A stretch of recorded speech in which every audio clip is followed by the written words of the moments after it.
Depreciation का ये question है जिसमें हम पूरा मशीन नहीं पार्ट मशीन बेचते हैं।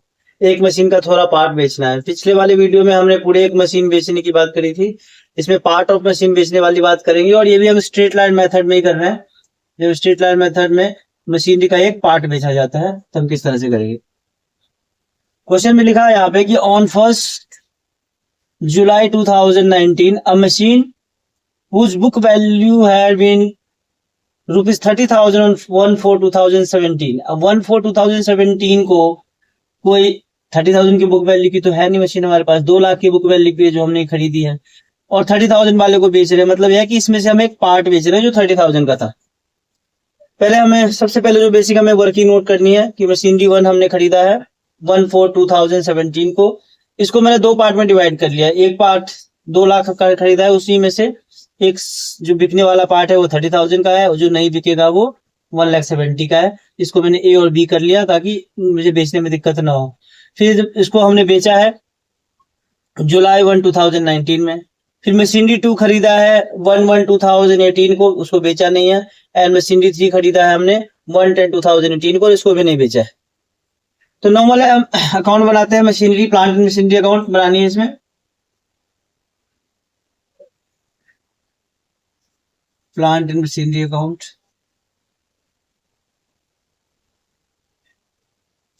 हमें पार्ट बेचना है तो मतलब स्टार्टिंग से ही हम इसको पार्ट में डिवाइड कर लेते हैं।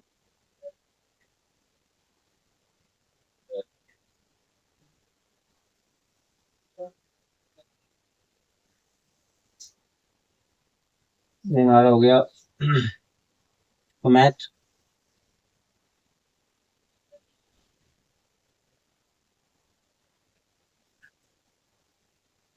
Date particulars amount, date particulars amount normal question की तरह ही है।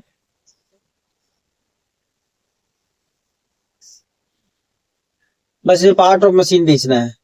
तो अब जैसे हमें दे रखा है कि हमने पहला मशीन 1 अप्रैल 2017 को, तो हम पहले मशीन से ही क्वेश्चन स्टार्ट करते हैं। तो 1/4/2017 को हमने मशीनरी 1 खरीदी है तो हमें 2 बैंक करके M1 दिखाना है। अब जब M1 को दिखाएंगे तो चाहो तो यहीं से अलग कर लो क्योंकि 2 लाख का है, बट इसको हम 2 मशीन की तरह ट्रीट करना है हमें। एक 2 लाख में से 30,000 वाले को बेच रहे हैं, आगे लिखा हुआ है, तो इसको 170 को अलग कर लो और जो बाद में जाके बिकने वाला है इसी 2 लाख में से 30,000 वाला पार्ट उसको अलग कर लो। इसको हमने यहाँ पे लिख दिया। अमाउंट टोटल हमारा हो गया इसका 2 लाख। उसके बाद ये मैंने बोला था कि हर एक 31 मार्च पे डेप्रिसिएशन लगाते हैं, जो हमारा रूटीन वर्क है। जो पहला सबसे 31 मार्च आएगा वो हमारा आएगा 31 मार्च 2018। जब इस दिन डेप्रिसिएशन लगाएंगे हम तो हमें देखना है कि इसमें कौन कौन से एसेट्स हमारा अवेलेबल है। M1 तो हमने 1/4/2017 को खरीदा है, ये तो इस डेट पे हमारे पास अवेलेबल है। एक हमने M2 भी खरीदा है, यहाँ पे लिखा हुआ है कि हमने एक M2 भी खरीदा है, ये दूसरी लाइन में 1/1/2018 को, जो 31 मार्च 18 से पहले ही आ रहा है। तो फिर इसको भी हम पहले खरीद लेते हैं, तभी दोनों पे डेप्रिसिएशन लगा लेंगे। तो 1/1/2018 2 बैंक करके हमने एक M2 भी खरीदा है और ये हमने खरीदा है, क्वेश्चन में दे रखा है कि M2 हमने खरीदा है 10,000 का। अब जब यहाँ पे डेप्रिसिएशन लगाएंगे तो M1 पे भी लगाएंगे और M2 पे भी लगाएंगे। तो लगाते हैं डेप्रिसिएशन। डेप्रिसिएशन जब M1 पे लगाएंगे तो उस पे A पे अलग लगाएंगे, B पे अलग लगाएंगे, क्योंकि हमने M1 को ही 2 पार्ट में डिवाइड कर दिया हुआ है। तो A वाले पार्ट पे अब लगाएंगे तो ये 1,70,000 का है, 10 हमारा 10% रेट है और अप्रैल में ही खरीदा है तो फुल ईयर का ही लगेगा। पहली बार डेप्रिसिएशन लगाते हुए मंथ्स देखते हैं हम, बट यहाँ पे मंथ्स का कोई चक्कर नहीं है क्योंकि 1 अप्रैल से लेकर 31 मार्च तक तो पूरा 12 महीने ही हो जाता है। तो 1,70,000 का 10% लगाना है, तो ये हमारा हो गया 17,000। और ऐसे ही 30,000 का, वो तो इसी का पार्ट है, इसका भी सेम डेट है, तो इसका हो गया 3,000। जब M2 का लगाएंगे तो M2 में हमारा ये M2 10,000 का है, 10% होता है 1,000, बट इसको हमने अभी जनवरी में खरीदा है तो इस पे 3 मंथ्स का लगाएंगे। 10,000 इंटू 10/100 इंटू 3/12, तो ये हमारा आ जाएगा 250। और इन सबको ऐड करके हमारा पहला डेप्रिसिएशन आ गया 20,250। फिर जो डेट को हम डेप्रिसिएशन लगाते हैं उसी डेट को हम बैलेंस कैरी डाउन भी करते हैं। तो अब ये डेट हमारा सेम डेट को हम लिखेंगे बाय बैलेंस कैरी डाउन, और बैलेंस कैरी डाउन निकालने के लिए हम इसको पहले टोटल करेंगे। ये हमारा हो गया 2,10,000, यहाँ भी हमने लिया 2,10,000 और उसमें से माइनस कर दिया हमने 20,250, तो ये हमारा आ गया 1,89,750। तो 1,89,750 ये हमारा आ गया बैलेंस कैरी डाउन। जो हमारा बैलेंस कैरी डाउन होता है उसके एक दिन बाद, ये 31 मार्च 2018 है, तो फिर 1 अप्रैल 2018 को हम यहाँ पे लिखेंगे टू बैलेंस ब्रॉट डाउन। वही जो कैरी डाउन का अमाउंट है 1,89,750। फिर हमारा रूटीन वर्क है तो हम आएंगे फिर से 31 मार्च 2019 को, हमें फिर से डेप्रिसिएशन लगानी है। तो अब हम देखेंगे ये हमारे पास M1 और M2 तो अवेलेबल है, और M3 भी हमने खरीदा, वो कब खरीदा है 1/10/2018 को। तो 1/10/2018 को खरीदा है, तो ये 31 मार्च 18 के 31 मार्च 19 से पहले ही हो गया। तो फिर हम यहाँ पे पहले 1, 10 और 18 को हम पहले टू बैंक करके यहाँ पे M3 कर लेंगे, क्योंकि हमें फिर इस पे भी डेप्रिसिएशन लगाना पड़ेगा। तो फिर यहाँ पे हमने M3 खरीदा है 20,000 का, ये हो गया 20,000। अब ये 31 मार्च को हमें डेप्रिसिएशन लगानी है, तो डेप्रिसिएशन लगाने के लिए हमारे पास M1 भी है, M2 भी है और M3 भी है। तो आते हैं 31 मार्च को डेप्रिसिएशन लगाएंगे बाय डेप्रिसिएशन। एक तो हमें M1 पे लगाना है, उसके A पार्ट पे और B पार्ट पे, M2 पे लगाना है और M3 पे लगाना है। अब M1 जो है उसका A पार्ट है 170 का, और स्ट्रेट लाइन मेथड है। पहले बार में हमने 170 का ही 10% निकाला था, फिर 170 का ही 10% निकालेंगे, तो फिर से सेम आएगा 17,000। इसका भी सेम आएगा 3,000। M2 पे हमने 10,000 पे निकाला था 10%, बट हमने जनवरी में खरीदा था और मार्च में 10% लगाया था, तो बस 3 महीने का निकाला था 250। बट अब निकालेंगे 10,000 पे ही, बट फुल ईयर का, क्योंकि अब हमें मैंने बताया था कि पहली बार जब डेप्रिसिएशन लगाएंगे तभी हम मंथ्स देखते हैं। अगली बार सीधा हम फ्लैट 10% लगाएंगे, 10,000 का 10%, ये डेप्रिसिएशन हो गया हमारा इसका 1,000। और M3 पे लगाएंगे तो हमने इसे 1/10/2018 को खरीदा है, 31 मार्च 19 को लगा रहे हैं, तो 6 मंथ्स हो गए यहाँ से यहाँ तक। तो इस पर डेप्रिसिएशन लगाएंगे तो 20,000 का 10% होता है 2,000, बट हमें 6 मंथ्स का लगाना है, तो हाफ कर दो तो ये भी हो गया 1,000। तो ये हमारा हो गया 22,000। इसके बाद जो हमारा डेप्रिसिएशन का डेट है वही हमारा बैलेंस कैरी डाउन का डेट है। तो फिर यहाँ पे लिखेंगे हम बैलेंस कैरी डाउन, और बैलेंस कैरी डाउन निकालने के लिए पहले हम टोटल करेंगे 2,09,750। यहाँ भी आ गया हमारा 2,09,750, और यहाँ पे ये टोटल में से ये माइनस करके हमारा बैलेंस कैरी डाउन आ गया 1,87,750। 1,87,750 कैसे आया?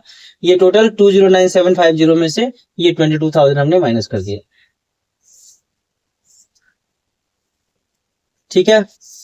अब जो कैरी डाउन है हमारा 31 मार्च 2019, तो 1/4/2020 को हमें फिर से करना पड़ेगा टू बैलेंस ब्रॉट डाउन, और टू बैलेंस ब्रॉट डाउन जो हमारा आएगा वो कैरी डाउन वाला अमाउंट सेम आएगा 1,87,750। अब फिर हमारा रूटीन जो डेट है 31 मार्च को हर बार लगाते हैं, बट इस बार 31 मार्च 2020 आने से पहले क्वेश्चन में बोला है कि 2019 के जुलाई में ही हमने M1 को बेच दिया।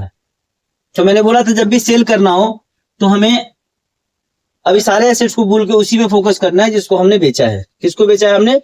M1 का पूरा नहीं, M1 में जो 2 लाख में से एक 30,000 वाला था जो मैं पहले अलग कर दिया था, ये वाले पार्ट को बेचना है। इस 30,000 वाले को बेचना है, तो बाकी सबको भूल जाओ, इसको तीनों एसेट्स को भूल जाओ। और जुलाई 1 2019 को हमें 3 स्टेप फॉलो करना है, और वो तीनों स्टेप हमें इस पे अप्लाई करना है। तो पहला स्टेप क्या है? तो हम यहाँ पे लिखेंगे 1 जुलाई 2019। सबसे पहला स्टेप था हमारा कि पहले हम बाय डेप्रिसिएशन लगाएंगे। अब जो डेप्रिसिएशन लगाएंगे ये किस पे लगाना है, M1 के बी वाले पार्ट पे, क्योंकि हम बी वाले पार्ट को बेच रहे हैं। तो M1 का बी वाले पार्ट 30,000 का है, 30,000 का 10% होता है 3,000। बट हम ये जुलाई में डेप्रिसिएशन लगा रहे हैं, तो जब बेचने के टाइम डेप्रिसिएशन लगाते हैं, जब भी हम बेचने के टाइम डेप्रिसिएशन लगाएंगे तो हम ये देखेंगे कि कौन से डेट को बेच रहे हैं और लास्ट अभी हमने कब लगाया था, जस्ट इससे पहले वाला डेप्रिसिएशन कब लगाया था, इतने महीने का लगाना होता है। ये हमने लगाया था 31 मार्च 2019 में, और फिर से लगा रहे हैं जुलाई 1 2019। अभी सिर्फ अप्रैल मई जून 3 महीने गया है, तो हम यहाँ पे सिर्फ 3 महीने का डेप्रिसिएशन लगाएंगे। मतलब कि 30,000 का 10% होता है हमारा 3,000, और 3,000 में भी हम 3 मंथ्स का निकालेंगे, 3/4 करेंगे, तो ये हमारा डेप्रिसिएशन हो जाएगा 750। पहला स्टेप हो गया। दूसरा स्टेप बताया था मैंने, इसी डेट पे बाय बैंक करना है कि हमने कितने में बेचा है। क्वेश्चन में लिखा हुआ है कि हमने 16,000 में बेचा है, तो बाय बैंक करके आ गया 16,000। फिर तीसरा स्टेप मैंने बोला था प्रॉफिट एंड लॉस कैलकुलेट करना है। प्रॉफिट एंड लॉस निकालने के लिए हमें करना क्या है कि जो हम एसेट्स बेच रहे हैं वो 30,000 की है, तो पहले हम यहाँ पे लिखेंगे 30,000। फिर इसमें से माइनस करेंगे इसका, इस जो मशीनरी 1 का बी पार्ट है उसका टोटल डेप्रिसिएशन। इसका एक डेप्रिसिएशन यहाँ पे था 3,000, एक डेप्रिसिएशन यहाँ पे था 3,000, और एक डेप्रिसिएशन इसका यहाँ पे है 750। तीनों ऐड कर लेंगे तो 6,750 इसकी डेप्रिसिएशन हो गई। अब इसमें 6,750 माइनस करेंगे तो 24 हमारा आ गया 23,250, और इसको बेचा है 16,000 में, माइनस 16,000 में सेल किया है, तो प्रॉफिट हुआ ना, इतने का बचा था इतने में बेच दिया, तो सॉरी लॉस हो गया। 23,250 का बचा था, 16,000 में बेच दिया, तो हमारा यहाँ पे लॉस हो गया 7,000, हमारे यहाँ पे लॉस हो गया 7,250। ये 30,000 माइनस 23,250 7,250 का लॉस हो गया। लॉस हो तो फिर यहाँ पे दिखाना होगा इसी डेट पे बाय प्रॉफिट एंड लॉस, और ये हुआ हमारा 7,250।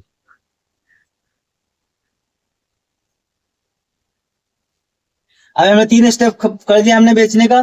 अभी तक हम इसी पे फोकस कर रहे थे, अब हमने इसको बेच दिया, फिर हमारा बेचने का काम खत्म। अब हम नॉर्मल रूटीन पे आ जाएंगे जो हमारा है, हर 31 मार्च पे डेप्रिसिएशन लगाना है, तो लगाते हैं। फिर अगला 31 मार्च हमारा आ गया 31 मार्च 2020। अब हम यहाँ पे डेप्रिसिएशन लगाएंगे, तो यहाँ डेप्रिसिएशन लगाने के लिए हमारे पास M1 जो है उसका ए पार्ट बचा हुआ है, बी पार्ट हमने बेच दिया, M2 है और M3 है। तो इसका ये पार्ट पे तो वही हर बार लग रहा है 1,70,000 का 10%, तो यहाँ पे फिर से लग गया 17,000। M2 जो है वो हमारा 10,000 का था, तो इस पे 1,000, और M3 20 का था। पहली बार तो इसमें 6 महीने का लगाना था, क्योंकि हमने अभी अक्टूबर में खरीदा था और मार्च में डेप्रिसिएशन लगाया, बट अब फुल ईयर का लगाएंगे तो 20,000 का 10% इसका हो जाएगा 2,000। तीनों ऐड करके हमारा ये आ गया 20,000। ये हमारा डेप्रिसिएशन आ गया। अब उसके बाद बैलेंस कैरी डाउन निकालना है, जो नॉर्मल तरीका है बैलेंस कैरी डाउन निकालने का। पहले टोटल करेंगे, ये साइड का टोटल हमारा है 187,750, और इसमें से उस साइड का टोटल हमें माइनस करना है, तो पहले हम इस साइड भी लिख लेंगे टोटल सेम 187,750, और इसमें से माइनस करेंगे ये अमाउंट 20,000, तो ये हमारा बचा 143,750, 143,750, ये हमारा बैलेंस कैरी डाउन आ गया, और ये क्वेश्चन खत्म हो गया। सिंपल है, बस थोड़ी स्टार्टिंग की वर्किंग बहुत जरूरी है, और एक लाइन से करते जाना है, रूटीन डेट याद रखना है, एंड बेचने पे 3 स्टेप फॉलो करना है। यही हमारा डेप्रिसिएशन का फुल फ्लेज क्वेश्चन जब हम पार्ट ऑफ मशीन बेचते हैं।